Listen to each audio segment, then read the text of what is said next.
পশ্চিমবঙ্গের বর্ষার দাপট আরও বেড়েছে। উত্তরবঙ্গের একাধিক জেলায় টানা ভারী থেকে অতি ভারী বৃষ্টির জেরে জনজীবন ব্যাপকভাবে প্রভাবিত হয়েছে।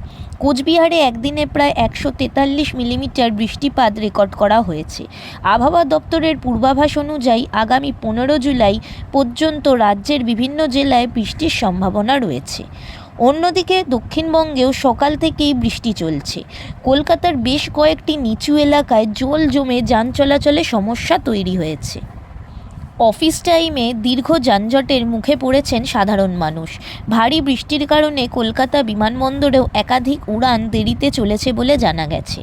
আবহাওয়া দপ্তর জানিয়েছে, সক্রিয় মৌসুমি অক্ষরেখার প্রভাবে এই বৃষ্টির পরিস্থিতি তৈরি হয়েছে। উত্তরবঙ্গের দার্জিলিং, জলপাইগুড়ি, আলিপুরদুয়ার ও কোচবিহার জেলায় ভারী থেকে অতি ভারী বৃষ্টির সতর্কতা জারি হয়েছে।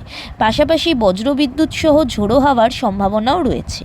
মৎস্যজীবীদেরও সমুদ্রে না যাওয়ার পরামর্শ দেওয়া হয়েছে। প্রশাসনের পক্ষ থেকে নিচু এলাকার বাসিন্দাদের সতর্ক থাকার আবেদন জানানো হয়েছে। অপ্রয়োজনীয় কারণে জল জমা এলাকায় যাতায়াত না করার পরামর্শও দেওয়া হয়েছে। এই পরিস্থিতিতে সকলকে আবহাওয়া দপ্তরের সর্বশেষ নির্দেশিকা মেনে চলার অনুরোধ জানানো হচ্ছে।